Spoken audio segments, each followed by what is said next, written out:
Midnight over Taos, New Mexico. In a town famous for silence, a sound hides in it, low, velvety, oddly mechanical. Most don't hear it. Those who do can't ignore it. They call it the Taos Hum. The story breaks publicly in the early 1990s.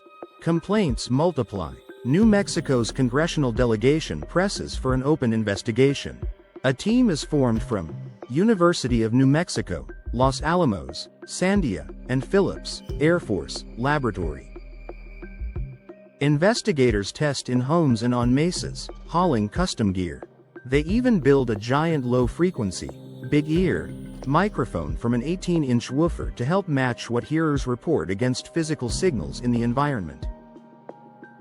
8 of 10 verified hearers reliably match the hum to a real tone in the lab. Many report audible beats against the test tone, suggesting a second physical tone, not just perception. The mystery deepens scientifically. Measured carrier frequencies cluster between 32 and 80 Hz, bass notes below most music, with a slow 0.5 to 2 Hz wobble, like breathing. It's persistent for many, strongest at night and dawn, then fading by midday. A town-wide survey estimates roughly 2% of residents qualify as hearers, a small minority, yet significant in real numbers. Most are middle-aged. Many first notice it inside Taos proper, some even 50 miles away. Engine noise, air handling equipment, power lines? Teams sweep known culprits. They detect ordinary 60 Hz electromagnetic fields around the grid, but that pattern alone doesn't explain reports, intensity changes, or distant hotspots beyond the power line footprint. They try geophones for ground motion, magnetometers for electromagnetic oddities, and microphones for infrasonic pressure waves. Aside from normal background and one overachieving gopher, the instruments refuse to name a single smoking gun. Conspiracy theories bloom. Secret transmitters, classified test ranges, Navy ELF stations. The team checks the 65 to 75 Hz electromagnetic band carefully. Nothing rises above background in northern New Mexico. The military explanation loses altitude, officially. A tantalizing twist. At a remote site near Tres Piedras, some hearers say the hum feels unusually strong. Yet instruments there show little of the power grid's signature, hinting the culprit isn't just electrical spill. Outcome of the 1990s study? No single source. Not tinnitus, not mass delusion, not just transformers. An environmental puzzle braided with human sensitivity. The author's line echoes decades later, we're left with a mystery. So what is a hum, really? Worldwide reports suggest it's not one phenomenon. Some towns find a culprit, many don't. The pattern implies multiple possible causes, shaped by local geology and human hearing. Consider successful identifications. In Kokomo, Indiana, investigators traced distinct tones to a casting plant cooling fan and a big compressor. Fixes reduced complaints, though some residents still reported a residual something. Mechanical sources can be part, not all. In Ontario, the Windsor hum plagued neighborhoods for years. When a steel facility on nearby Zug Island idled in 2020, reports largely quieted. A rare, case closed, moment that shows industry can drive large area low-frequency noise. But Taos stubbornly resists a neat ending. Tests didn't catch a single industry making a single tone. Hearers describe a living, shifting presence, stronger at night, worse before storms, oddly room-dependent, sometimes felt more than heard. One respectable theory. Microseisms, planet-wide low-frequency vibrations driven by distant ocean storms, interacting with local geology and structures. They're real and measurable, but tying them cleanly to Taos's audible reports remains challenging. Evidence is suggestive, not final. Human hearing may also play a role.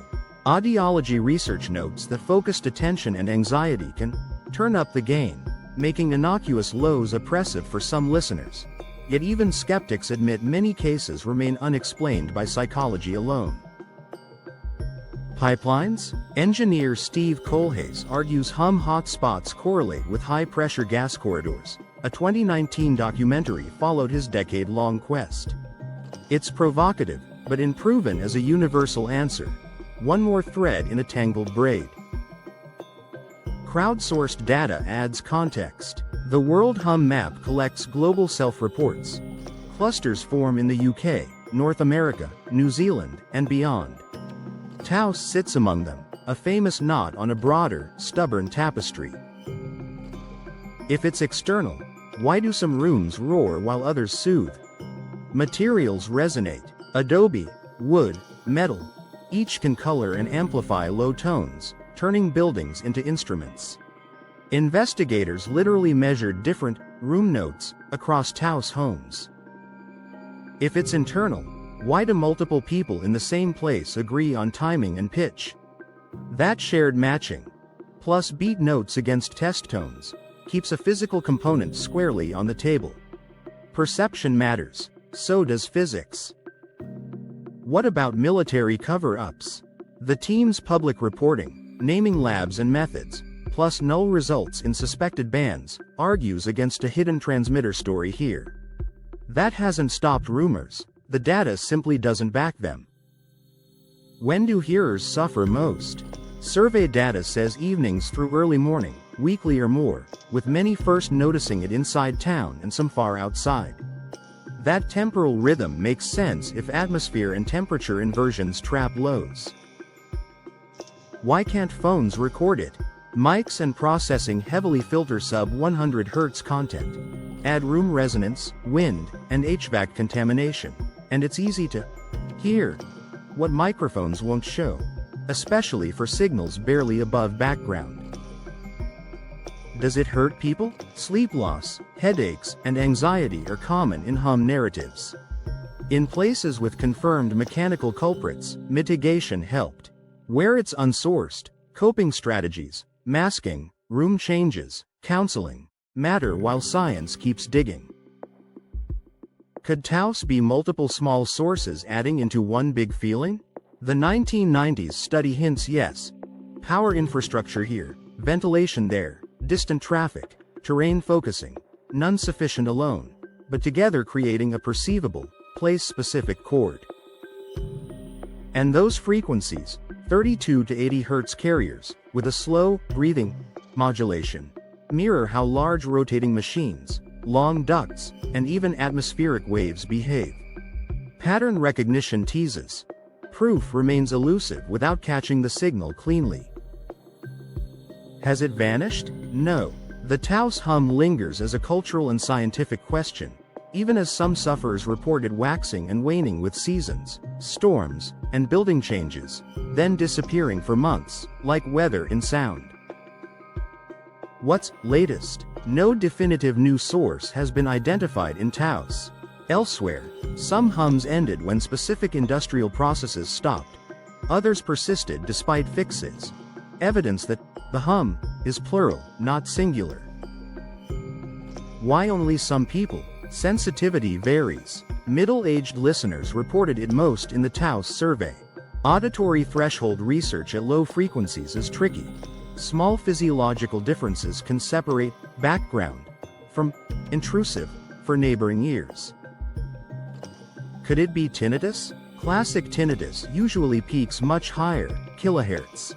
The Taos data don't sit neatly in that box, and the beat note finding argues a real external component, at least part of the time. Could it be mass suggestion? The investigation documented hearers before national coverage, matched tones psychophysically, and ran multiphysics tests.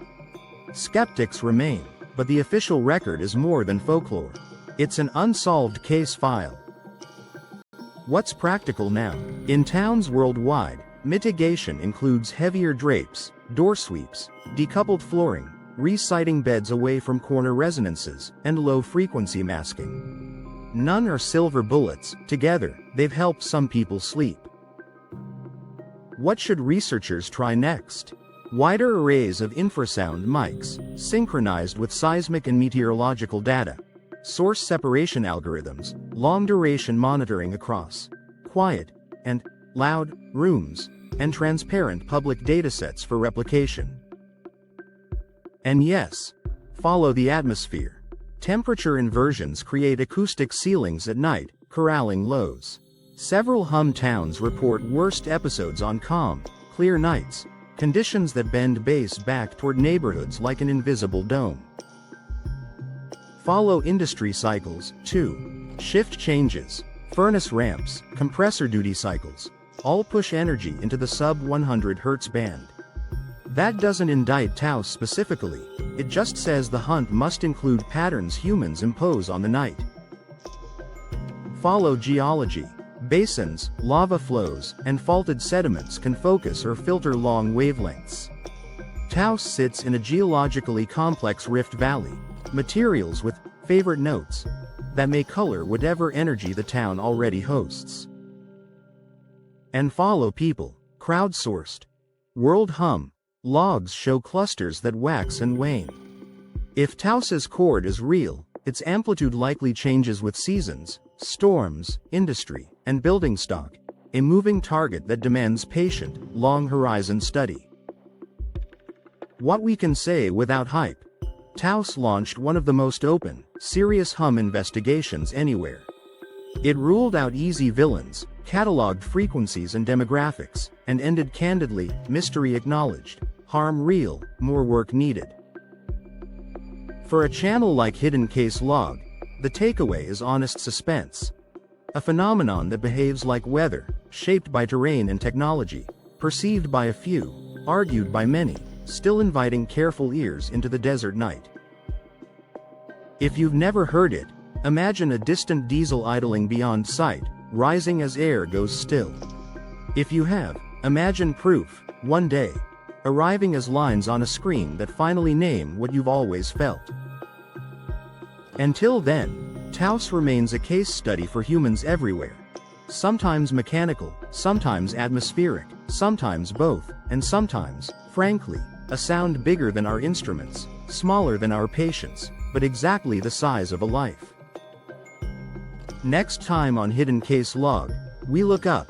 The Phoenix Lights, thousands of witnesses, silent formations, radar gaps, official statements, and the unanswered question that still divides dinner tables across Arizona.